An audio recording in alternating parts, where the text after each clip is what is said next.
people were very distrusting of this young 20-something-year-old trying to command these larger contracts, 5-6-figure contracts and 7-figure contracts. And on top of that, I was a woman. And on top of that, I was Black. And I just been always very interested in, like, if something doesn't exist that you feel should be, like, start it.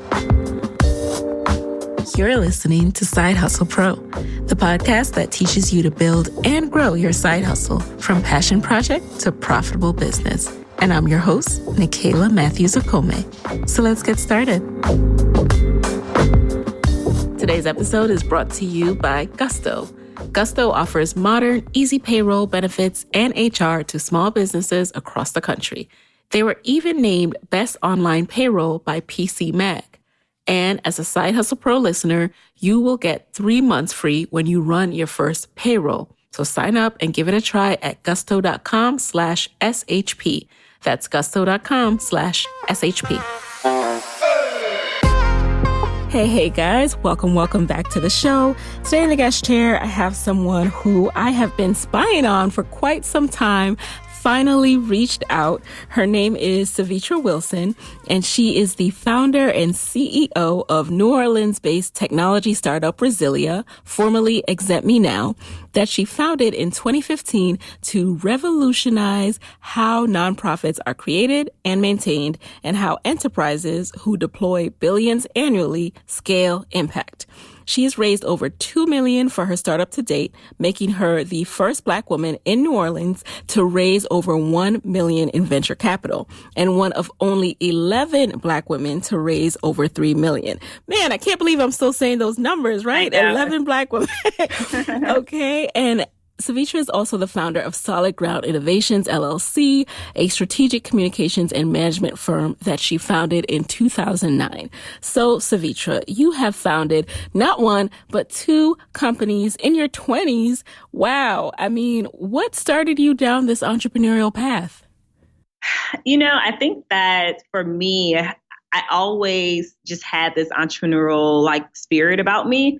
Even in college, I always used Solid Ground Innovations as my first company that I talk about.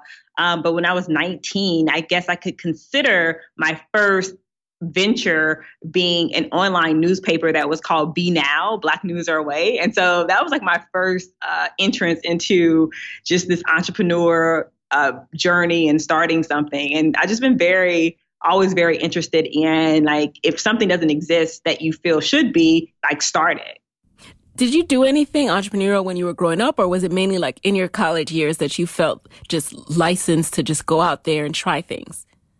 Yeah, I think that it was mostly in my college years. But so my father owned a cement company growing up, but my father passed away very early in my life when I was only 7. And so I would always hear stories about how he used to, employ these men who would be a part of his team and do a lot of different projects and works, and how he kind of built that company.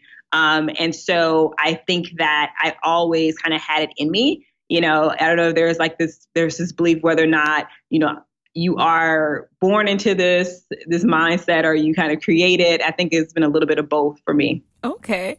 So you went to LSU and you started, what was it called? Be Black Now? Yeah, so it was Be Now. Be Now. Our way. And it was a way for me to bring Black writers from Southern University, which was our local HBCU, and Black writers from LSU, where I was a student, together to write about just common things that we experience as Black people just in Baton Rouge as college students, because I felt this huge divide between the students on both campuses, and one which that I felt we had way more in common. Hello, we're Black, right? We're out here in the same path and they have to go through the same doors. And so I just felt that in general, I wanted to really, really, really bring us together. And that's why I created Be Now, to do that. And I was a writer at the time for the local college paper. Interesting. So were you majoring in journalism? Yes. So my major was mass communication, journalism. And so when I first started out, I had a dual degree, a BA in history. And so if you told me then, I would have told you that I was going to be this historical film documenter, and I was going to like have all these different projects going as it related to journalism and history and tie those things together. So not quite what I'm doing now. Okay, so we have to talk about this pivot. At what point did your path to journalism change and you decide to actually start Solid Ground Innovations? Yeah, so I had a professor named Leonard Moore. He's at Austin, UT Austin now. And he just honed in on the idea that you don't have to watch the clock when you do things that you love to do. And you can build anything. And you can be really passionate about the things that you build, and you can get paid too, right? So the idea all these things could align. And I think like that is really what kind of sparked my entrepreneurial journey and really kind of pushed me into that space. But I was working at a nonprofit called Louisiana Casa, Court Appointed Special Advocates for Children who are in and out of foster care. And I had created a campaign essentially to create more Black male volunteers, because although the majority of the children in and out of foster care that we were servicing were Black boys, the majority of the volunteers were white women. And, you know, that's something that was fundamental mishap or mistake, that we were not attracting more Black males. And so I created a campaign. The campaign was grossly successful, and people from other organizations, from other spaces started reaching out to me to see if I was interested in doing consultancy work. And so that is what drove me to start Solid Ground Innovations. I left my full-time job and began to do consultancy work. And I started building curriculum programs, curriculum design for organizations, and specifically nonprofit organizations. Started working with the Tiger Athletic Foundation at LSU. Then they started introducing me to professional athletes who had foundations. And so I started managing and running the foundations of professional athletes, which took me all across the country.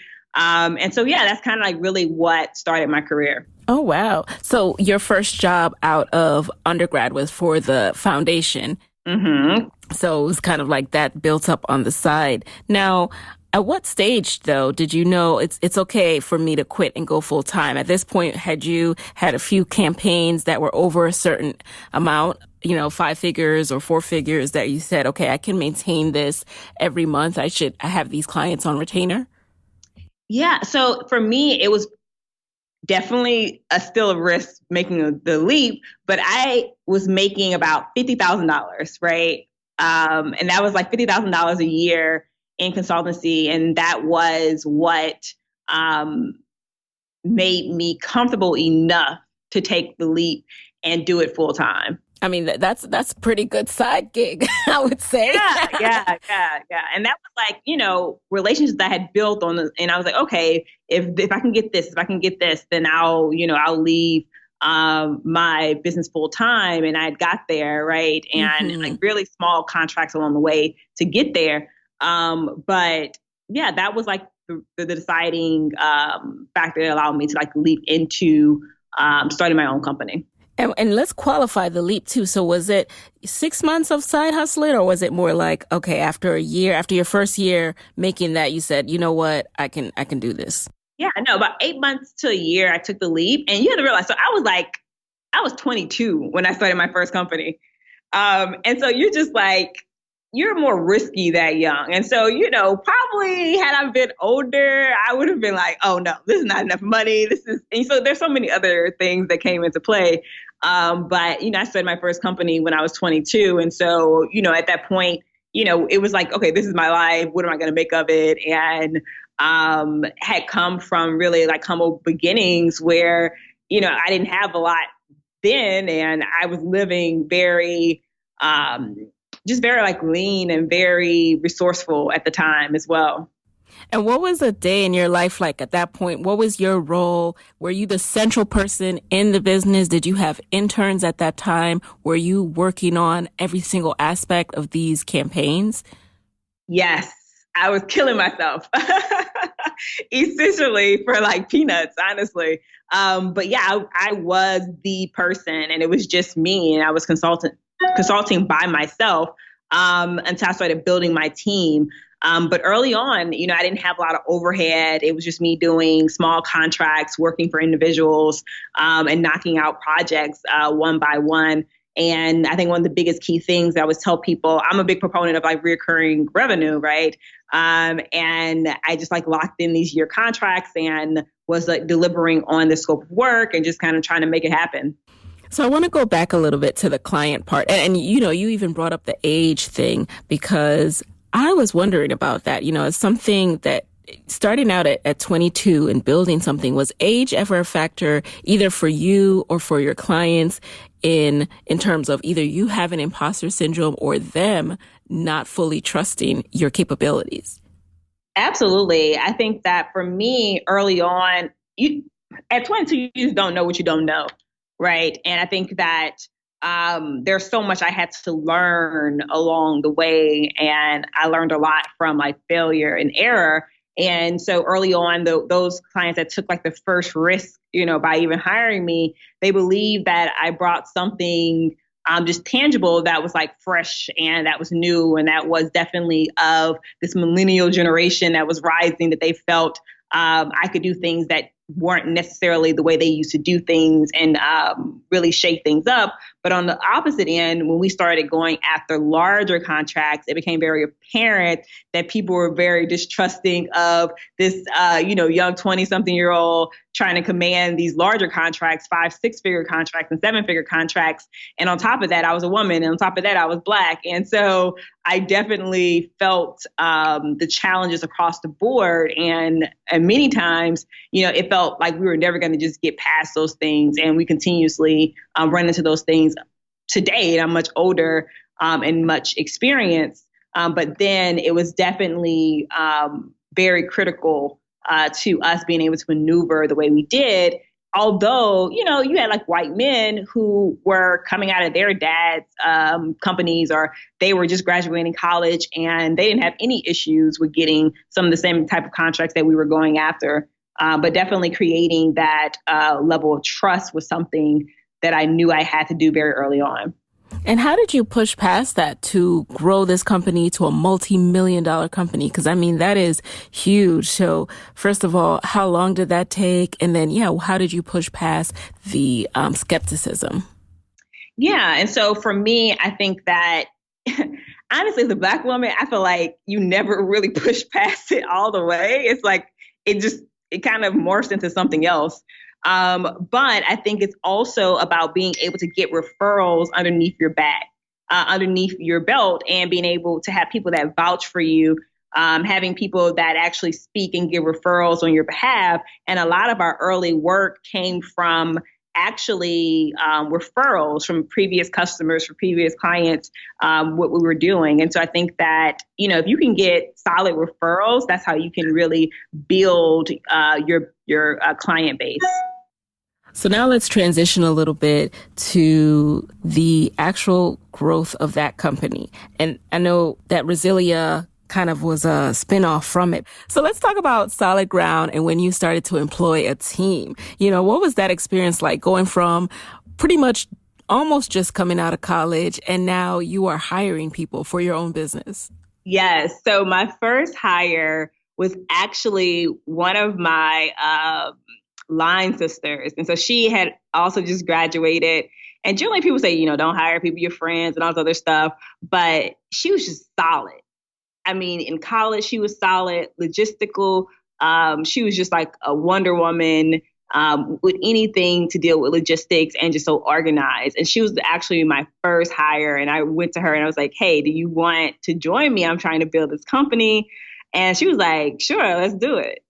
And sometimes you just need like a generalist on your team, someone that's going to just get stuff done. And, she was that person for me. And from there, we started going after, we started getting certifications. So we started getting certifications that will allow us to be like listed, whether that was as a small business owner, small woman business owner, a disadvantaged business owner. So we started accumulating all these certifications. We started devising a plan as how we begin to navigate cities and go after those type of contracts, larger nonprofit organizations like Kellogg Foundation. And we contract after contract, we just started winning them and began to like grow our team. But it took us a couple years to get really going. And that's just because we just didn't know what we didn't know. We had to figure out so much about what was the right course of action we needed to take, what our proposal should look like, what our capabilities needed to look like, what our team looked like. So it was definitely a process. And was it kind of like the chicken for the egg for the chicken? I mean, when you hired her, were you paying her right away, or was it like because she was a friend, you could say, hey, I can pay you in a few months? Yeah. So here's the thing. People ask me this all the time, from like my first company to my tech company. I never asked anyone to work for free, ever. I love that. And even I'm the same way in that sense. I just can't find it in me to ask anyone to work for free. But that said, what kind of work, once you started hiring people, what did you prioritize? Now, and I think this is a good time to tell us a little bit more about Solid Ground and the capabilities that you guys actually had. So were you hiring social media managers? What kind of campaigns were you working on, and what skill sets did you need? Yeah, so we eventually became a strategic communications and management firm. And so we were doing core marketing, advertising, media buying, public relations, so true agency type of setting. And so our first, Shayla was more like operations manager, right? So she just made sure that stuff was in place, the processes were in place, that, once we started running payroll, that was accurate, that we were reporting taxes on time, like stuff that can like cripple a business if you don't have processes in place early on. And then from there, we hired what became my first assistant, Christine, who kind of started taking over some of the operational roles so that Shayla could be freed up to do some of the client management and oversight. Mm-hmm. And so she was on that side, whether that was executing programs, whether that was doing events, media buying. We brought in a media buyer on our team just part-time to do some of the media buying that we had to do for some of our clients. And so we started at the very bottom, right, when we were hiring and kind of built up from there. And I think that sometimes people start very top heavy, right? And so they go out and they get very, people that are very expensive, and it's kind of hard for a company to manage those type of large salaries and large payments to people. And I always tell people, like, start from the bottom and like do what you can and just get capable people who are scrappy and who can learn really fast in different environments. But if you start top heavy, it can be really difficult for your company, particularly early on, if you don't have access to capital and resources to continue to, thrive. And so I'm definitely of like the belief that, start small and begin to like grow from there. And so, yeah, that's like definitely was like the starting point of like our hiring and how we began. And, being very true to our services around like marketing, strategic communications, PR. Some of our clients included like Community Coffee. We created their entire CSR platform of how they give as a company and their corporate structure as it related to like their philanthropic efforts.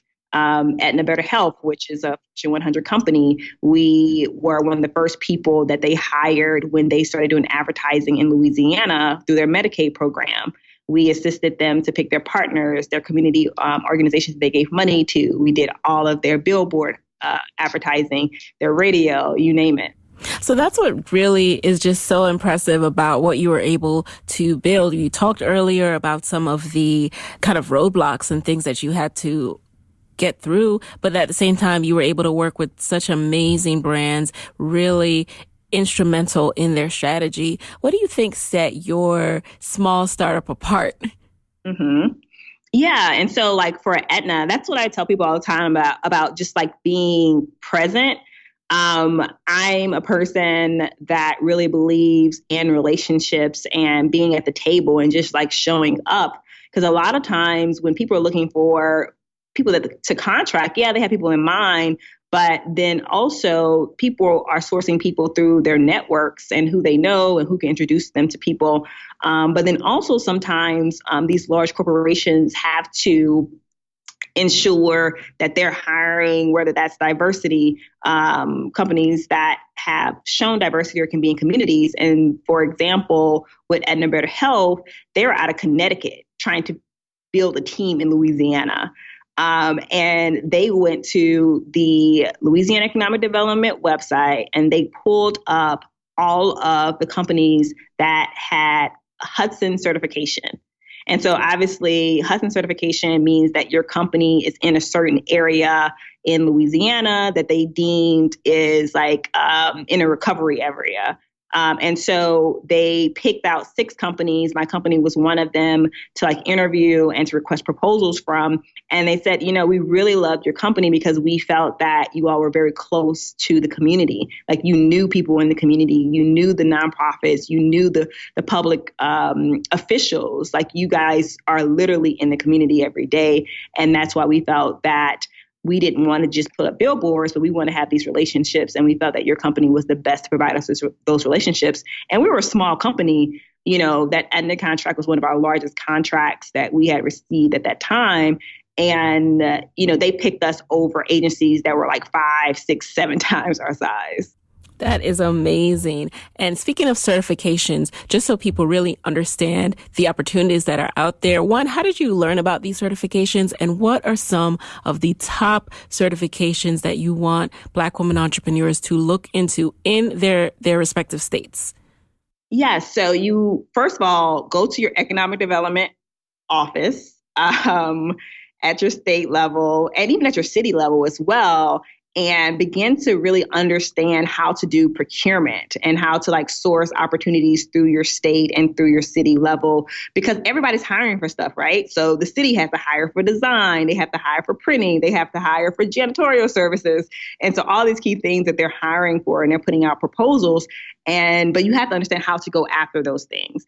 And at the state level, that's where you find the resources that the state has put aside through your taxpayer dollars to help small businesses grow in your state.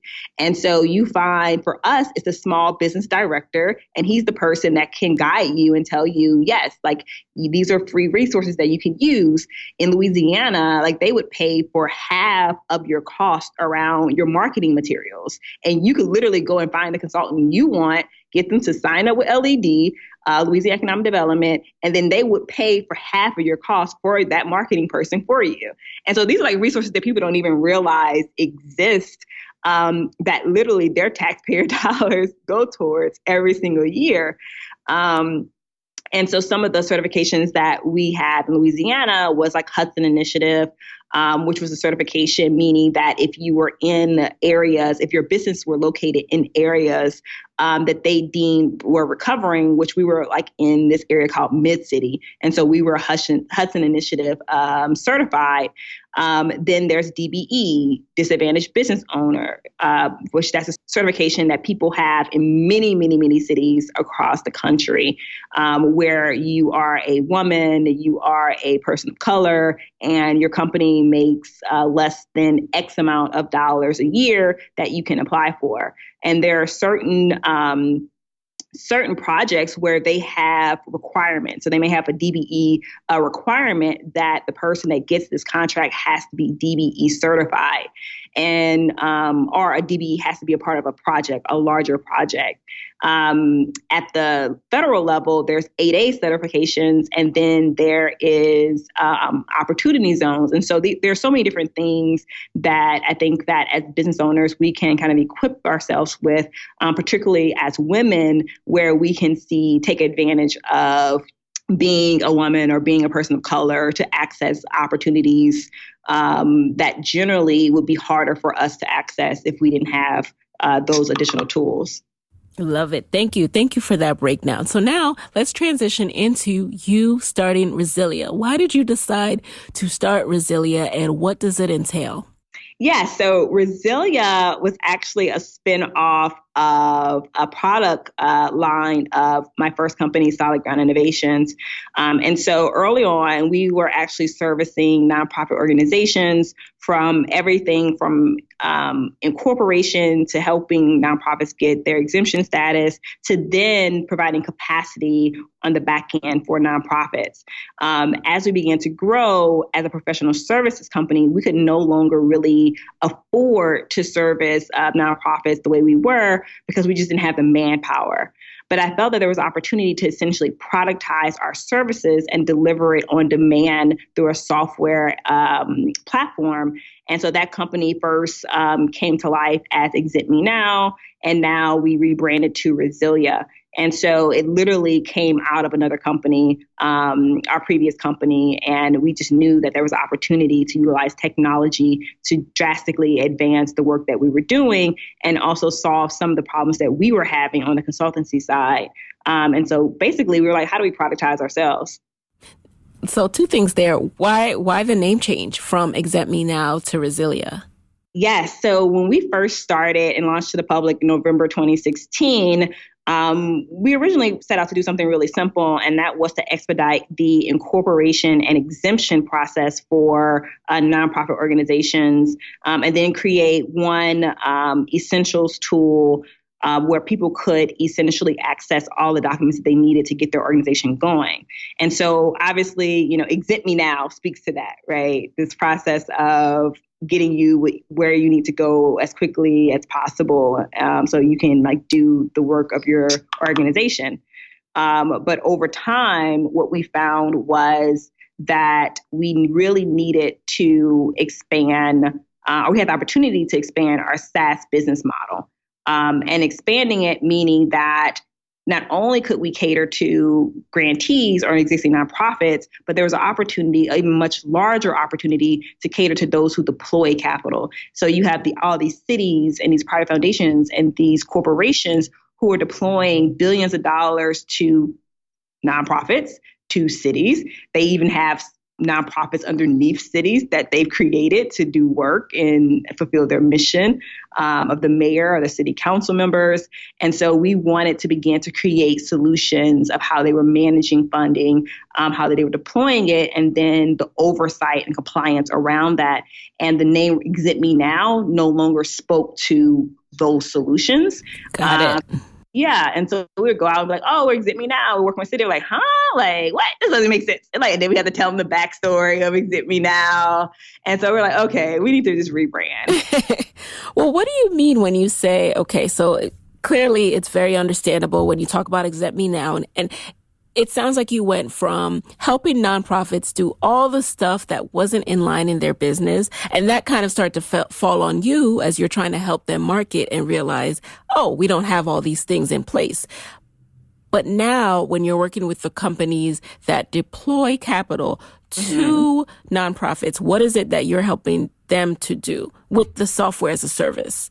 Yeah. And so we always say that we're helping these larger entities scale impact, right? And so you work in cities, and cities, they're definitely strained with capacity and the things that they're doing. And most of those individuals don't necessarily have a background in nonprofits, although there are several nonprofits that are created inside of cities. And so it's like being able to bring transparency, oversight, and management to the vendors who receive money inside of cities, to the nonprofits that receive money, to provide those skills and education and oversight and compliance, and streamline all of that inside a technology platform. Currently, cities are still using Excel sheets, right? They're still sending out emails requesting people to send back things in Word documents. And so we're like, how do we get a grip around this and bring it all together? We always used to say in city government that if you want to find the biggest scandal, follow the money. Right. So it's management of public dollars. Okay. And so we're basically saying utilize our software and you can eliminate those issues. You can streamline the process in how you're deploying capital. You can utilize information to pull down reports on demand, to pull down data on demand that we're collecting across all these programs and initiatives that you're doing by utilizing our software. You get a customer success person that ensures you understand how to utilize the technology and that you're using it for your benefit as a SaaS platform. And so we're doing not only that in cities, but also for private foundations who have to give directly to grantees by providing them a management software tool to use. But then they also can issue all of these educational benefits, a premium subscription to their grantees to be able to use as well. And so the enterprise side of Resilia is something that is like really kind of taking off. And honestly, is probably the largest opportunity of the company that exists today. Okay. The problem that you're really solving for, just to make this really, really clear, is there a lack of transparency among both the people, the foundations that give money and the people who get the money? So does your platform help them to kind of follow the trail of, well, one, simplify the application system to get that grant, and then actually simplify the process of the foundations giving people money, understanding what happened to the money, and, is that the vein of it all? Yes. And then also to provide that CRM management tool for both sides. Okay. And so, we believe there's silos that exist from the side of individuals who have the money and then those who are getting the money. And so our dashboard, not only do those enterprise customers receive a dashboard, but then those who they give money to also receive their own dashboard and they actually communicate with each other. Love it. So it's really about bringing this sector together so that we can collectively make impact happen at scale and so that we can close the dots to make change happen faster by utilizing data-driven metrics around it, by utilizing reporting, by increasing transparency and oversight. So that everybody's aligned with what's happening in organizations and then on the ground in communities. Hey guys, it's Nikayla here with a quick word from our sponsors. If you have a business or you know someone who does, you probably know by now that small business owners, we wear a lot of hats. And some of those hats are mad fun, I'm not gonna lie. But some of them, like filing taxes and running payroll, they're not so great. That's where Gusto comes in. Gusto makes payroll, taxes, and HR actually easy for us small businesses. It's fast with simple payroll processing, benefits, and expert HR support all in one place. Gusto automatically pays and files your federal, state, and local taxes, so you don't have to worry about all that. Plus, they make it easy to add on things like health benefits and even 401ks for your team. So those old school clunky payroll providers that you probably thought you had to look at, they just weren't built for the way we work as modern small businesses, but Gusto is. So let them wear all of those hats for you. You have better things to do. Side Hustle Pro listeners, you get 3 months free when you run your first payroll. So test it out. See for yourself at gusto.com/SHP. That's gusto.com/SHP. Have you guys seen the clip of Magic Johnson quitting his job as president of the Lakers via press conference rather than telling his boss straight up? Y'all, please don't be like Magic. Don't let the crazy at work cause you to make a hasty decision and leave your job before you're ready. Instead, open up your podcast app and subscribe to the Trail MBA show. You can even search for it right now while you're listening to me. If you're looking for a show that's going to help you thrive and navigate corporate America while you're side hustling and come out on top, this is the show for you. Host Felicia is the trillest MBA you will ever meet, and she is all about telling the truth and keeping it real about surviving and thriving. That's the most important part, thriving in corporate America. I want y'all to go to work and be happy and find joy and find a way to do what you love. So check out episodes like Stop Skipping the Work Happy Hour, okay? Those are important.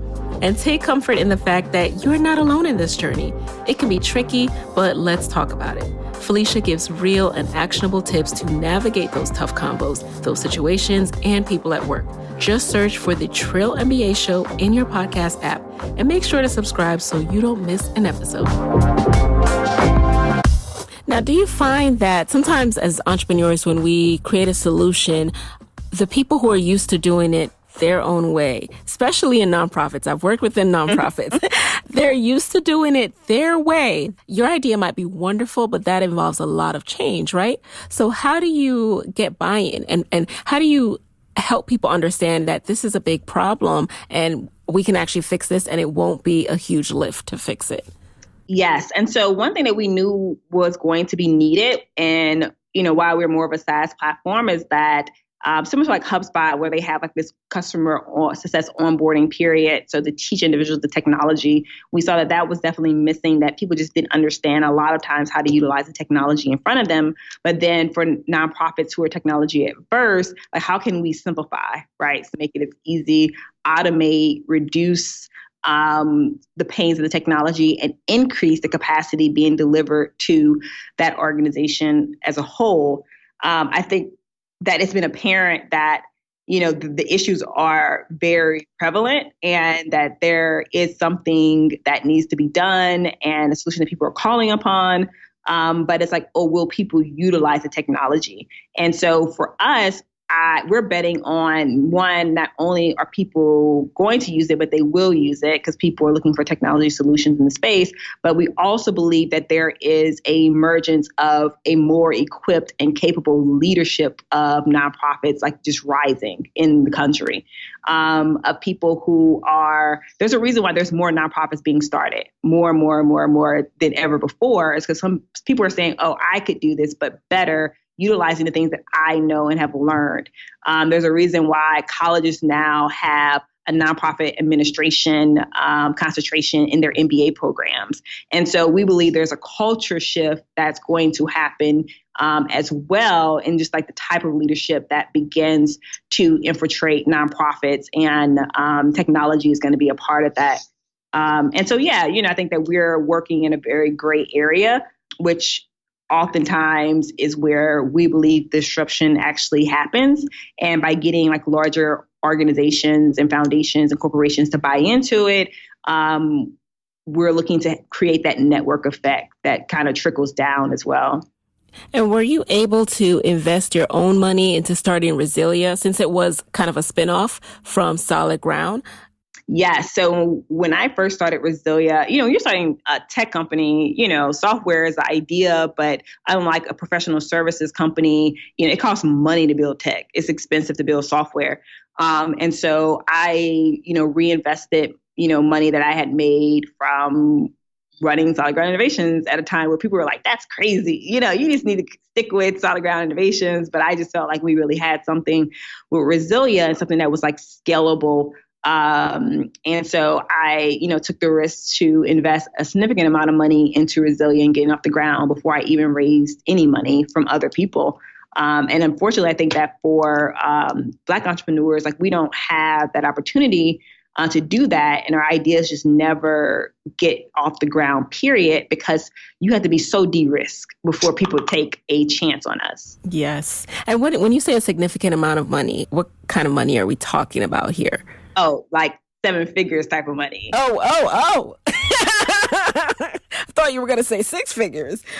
Now, as you started investing that, how did you start building out the team to build the software? Where did you go? Did you start with local New Orleans, engineers there? How did you start? Yeah, so I had this concept, my marketing director at SGI at the time was like, let's go visit my friend Ishmael in San Francisco. He could probably help you bring this idea to life. And so I flew out to San Francisco, and over a few days, I created what became a specifications deck, which is like the plan, right? With wireframes of what this would be. I came back to Louisiana, began to look for engineering team, definitely failed the first time looking for engineering team because I'm not a technical founder. So that's another strike against me, particularly from an investor standpoint. And so I finally found the team that helped me build the company. And then I began to build out the rest of my team here in New Orleans. And so my software engineers not only are in-house, but we also have some offshore, so outside the country. But the majority of our team is here in New Orleans. I love that you're able to find people within New Orleans. I know it was a struggle at first, but that you were able to start finding that footing. And so why did you decide to raise? Yeah. So when we kind of launched the public, I was like, okay, our head has been down. We've been like building traction. We've had some revenue.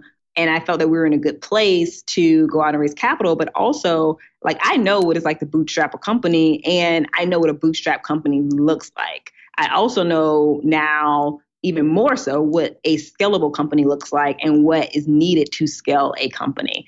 And so Resilia, it was always supposed to be a high growth SaaS scalable company, which if you're going to do it, you need resources to do it, generally venture capital, right? And so I went out to raise capital. And, initially I kind of like fell on my face because I realized I didn't have the relationships. Yeah, how did you even identify funding sources without those relationships? Yes.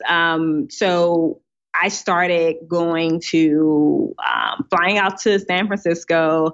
I started like going kind of like on a conference route, like meeting people organically. I started like connecting with like founders who began to like make introductions, but it was like really, really hard early on because nobody knew who I was. I lived in New Orleans.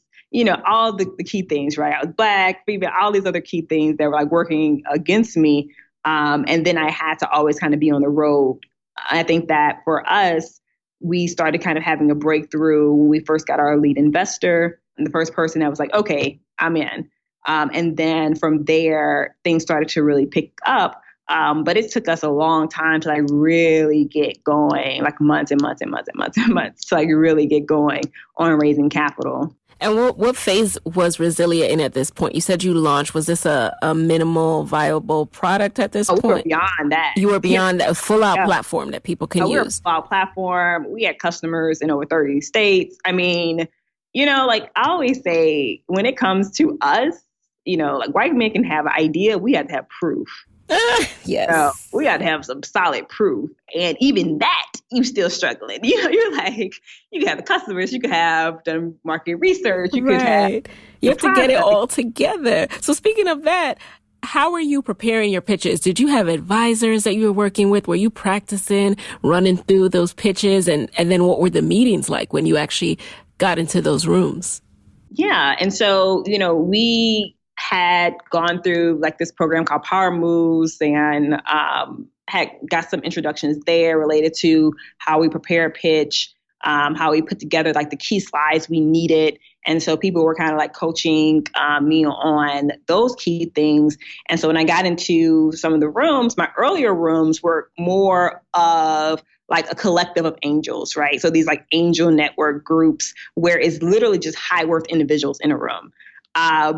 Which early on, that's what most people raise their money from, high worth, high net individuals. But those are some like the hardest people also to raise money from because they have their own biases. And, I was going in rooms pitching to like all white men, like they were bankers, real estate guys. And I'm just like, oh my goodness, you already know when you're starting from a point of, of disadvantage, right? Mm-hmm. And so that was definitely the feeling going into those meetings. And it was one of those like awakenings, like, oh man, like I get it. Like I get what everyone keeps saying about how hard it is for like Black women to raise money and why it's that way. And so for me, I just had to be like really resilient about just like my fortitude with like keep going after all the no's, all the like, we've come back to us when you've hit this mark, right? Or come back to us when you hit this milestone. And, it's just definitely a very tiring journey raising capital. Was there a point where you felt like you just had traction and then from there it was kind of like it just picked up? Because I've heard you say, so you had a 400,000 pre-seed round and then, overall you've raised how much now? Over 2 million? Yes. So closer to 3 million now. Okay. But yeah, I would say like, now, right? I think that it's easier for us to get introductions. It's easier for us to get in front of investors. We receive inbound from investors now, right? People asking us, oh, when are you going to raise more money? And so I do think that there is like a magic number, But even with that, it still doesn't happen like easy, right? And now we've built relationships with our current investors who vouch for us and who have been, very in tune to helping us get to our next funding round when we decide to raise more capital. And so I don't necessarily think it gets easier, but I think that you just become more experienced. And the mistakes that I made even a year ago, I just wouldn't make today. Speaking of that experience, what do you know now that you wish you'd known before you even started down that path of building Resilia and raising funds? For me, I would have definitely taking more time with even like just nurturing relationships on the venture capital front for sure, but also being in tune to like what I absolutely need to run and scale a company. And so like I talk to founders all the time about, making the wrong hires early in tech companies. The inexperience around hiring, the inexperience around what you need to go to market. And so like those are some of the mistakes that I think I learned along the way that are like really costly to companies. And a lot of startups fail because of like just costly early mistakes that they make. And so just being like really in tune to your product market fit and how you like keep costs like really, really low, but still get to some type of MVP and traction as best as you can. And how did you transition out of Solid Ground Innovations? Did you sell the company? Did you step down as the leader? Does it still exist? Yes, so Solid Ground Innovations still exists. My partner runs the day-to-day, and I stepped out of it full-time last March before that, actually. Yeah. Okay. So what's the difference? What do you think is the key difference between getting Solid Ground off the ground versus Resilia? For example, how do you gain clients for Resilia versus gaining clients for SGI? Yeah, someone had made a comment on Twitter recently, and they were like, oh, what's the difference between a startup founder and a small business owner? And the person was like, ambition. I was like, ambition? That's crazy. I was like, wrong answer, because it's definitely not ambition. That's not it. I was like, coming from someone that's done both, you have to have ambition to do either one. The resources that it takes to run a small business and grow a small business and a startup, technology startup, are just different. You just need so many different resources. You need people, your attorneys look different. The type of capital looks different. The type of technical support is different. It's just like a different type of animal that you're trying to build. And because of that, you just need a larger volume of things. And because I went from selling professional services where I was building my client base city by city, locally, and then we had some, national clients as well for Solid Ground Innovations, that company to me was never going to be bigger than like a $10 million company. Whereas Resilia, we're trying to build a $1 billion company. And so the thought around like what it takes to get there, the type of capital infusion it takes to get there. We sell across all 40 cities, all 40 states, and hopefully to get to all 50 states soon. And, you have to build technology that can scale really fast. And we go after those clients through direct enterprise marketing and direct sales, but we also have a robust online and retargeting strategy. We have customers where I don't even know a lot of my customers personally, because that's not, that's not the way scaling a company works. And, we get customers in our sleep, and our customers go through our platform and file on their own. And so it's all about automation, and pushing people through a process to get them onboarded, and about staying as lean as possible and being able to scale a company without a massive amount of people, which as Solid Ground Innovations, you needed people to execute those contracts that we were getting. What's really interesting to me is you mentioned that Solid Ground Innovations was probably no more than a $10 million company. And as someone who started with humble beginnings, myself included, at one point, 10 million might have sounded amazing, right? Like, oh my gosh, to make $1 million. When did you make that mental shift to start thinking, okay, this company is great, but it's time to think bigger? Yes. I always tell people, you know what? They should have never exposed me. Like, I should have never showed me what real money looked like. Like, I was like, oh, this what y'all over here doing. Like, these are the type of contracts y'all landing.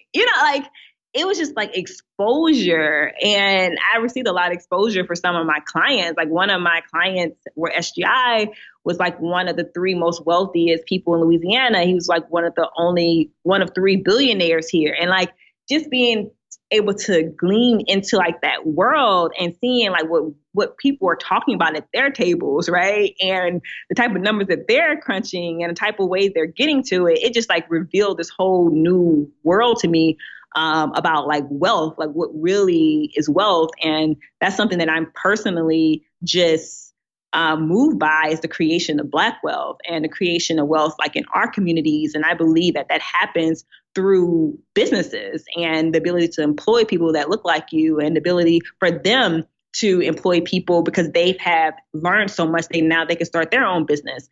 Like my client, he was like, yeah, in my company, I've made 32 millionaires. Nice. Right. To be like, that's crazy. Like not you making, like, people are, we're caught up in the idea of becoming a millionaire. Like, next level thinking is about helping other people become millionaires, because that's how much you got, like how much what you've done has created. And like, that's what I want my legacy to be. I want to be able to help create millionaires, Right. And what's also interesting is, and, I really love your story for this, because you still put in the work, right? That you can be exposed to something and realize, oh man, like I want to be doing this thing. But in order to do that, you first had to do the work of a business that required more manpower, required you to kill yourself and put in all these hours working on these multiple brand campaigns so that you would have that capital to invest in that next business that's going to take next level funding to get that next level revenue. Yeah. And then like, even with SGI, like we could have just like been like, kept going. And I was like, all right. And then I'm going to reinvest everything I made and do it again. I was like telling people like that. Even I look back on that, like, man, like that's crazy.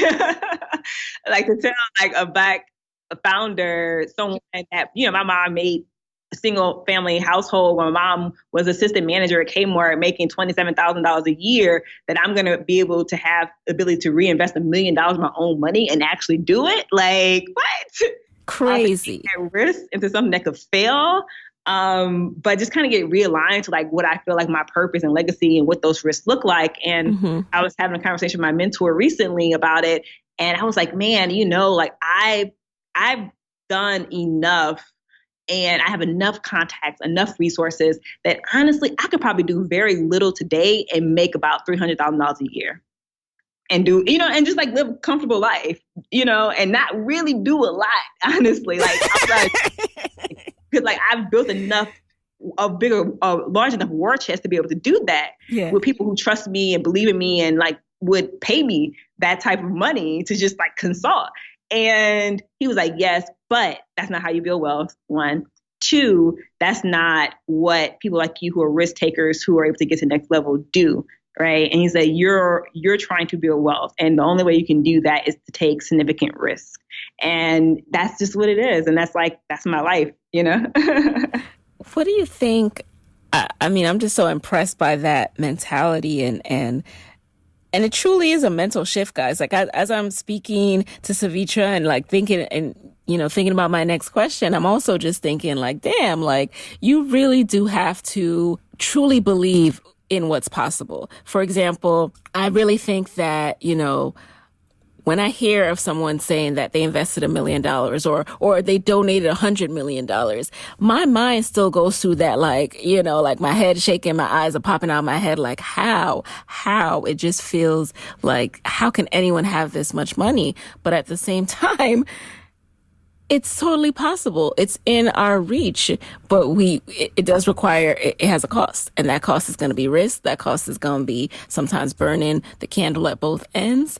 Mm-hmm. And I really hope that you can get from Sevetri's story just the fact that it is possible and you just have to put in the work.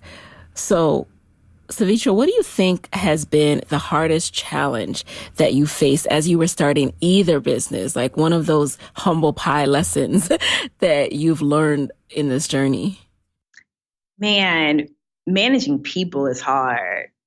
Like that has been continuously like a humbling experience, like managing people. And, I think that we generally just come from like humble beginnings and we just want people to win, right? We just want people to win. And so I think that, I learned really early on,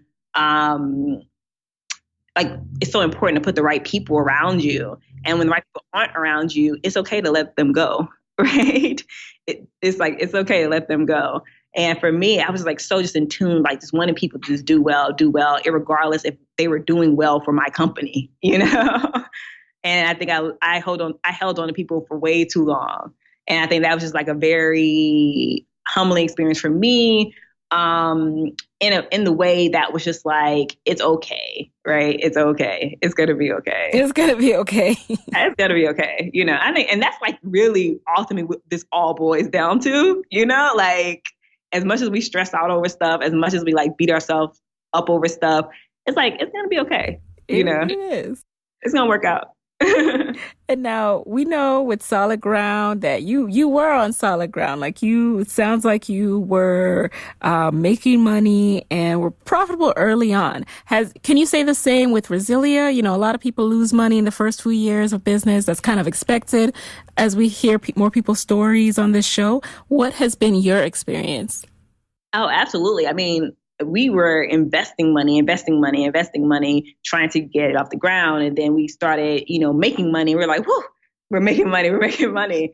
But then, you go out and raise capital and the idea is to spark growth. And so you go back negative and then you come back out green. And so now we're like coming back out of that. And so it's this continuous process in the startup world that you're making money, but then you're spending a lot of money. And so like, that's the thing that startups have to be so careful about with raising capital is that your investors want you to spend money and raise more money and spend money and raise more money because they want your company to continue to get these high valuations.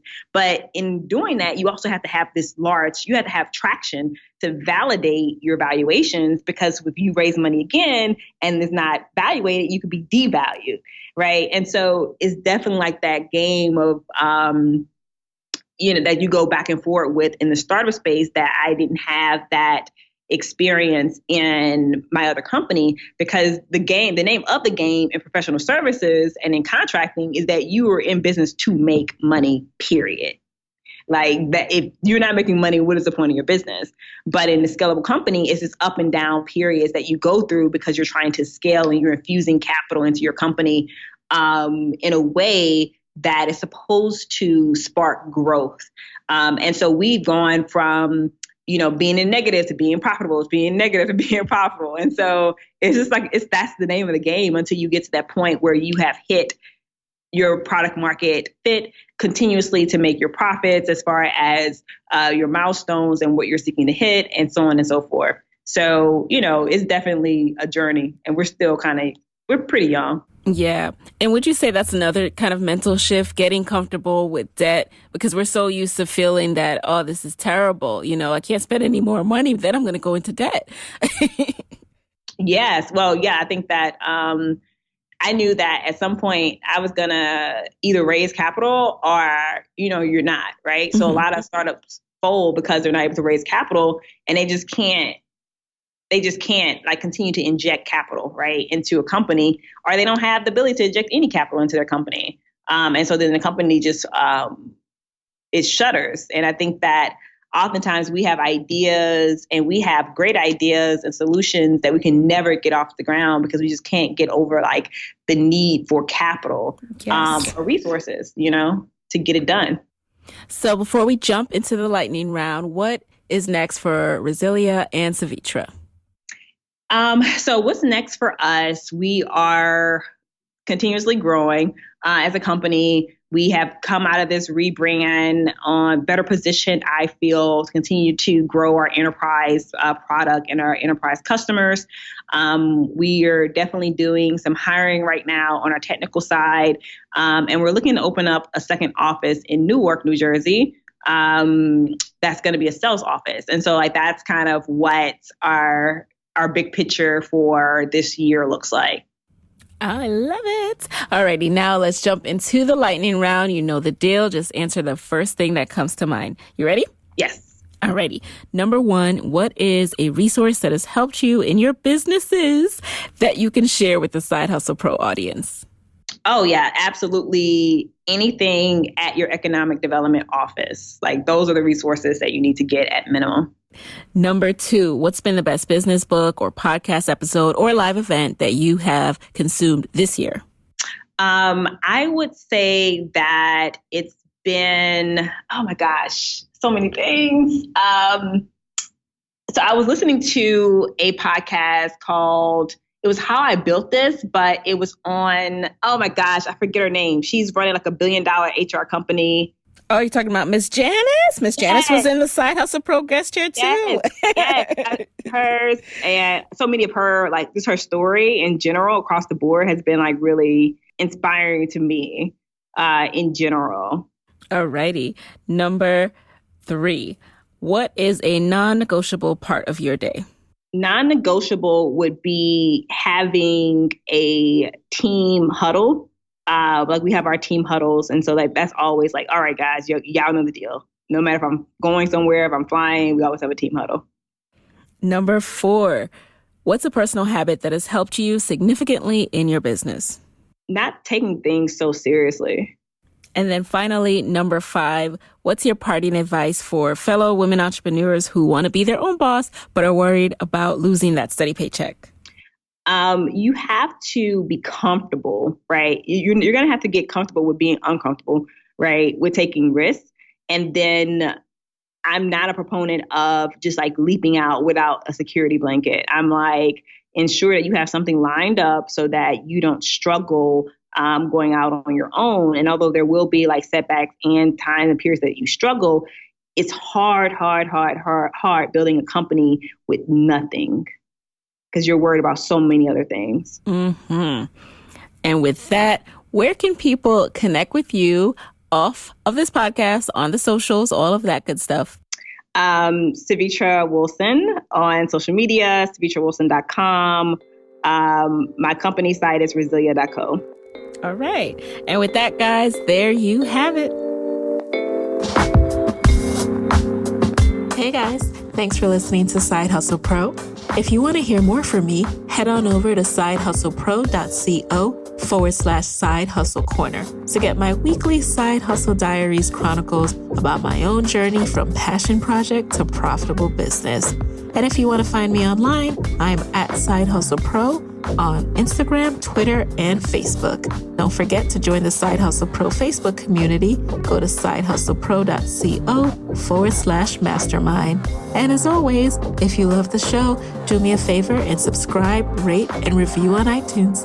Thanks, guys. Talk to you next week.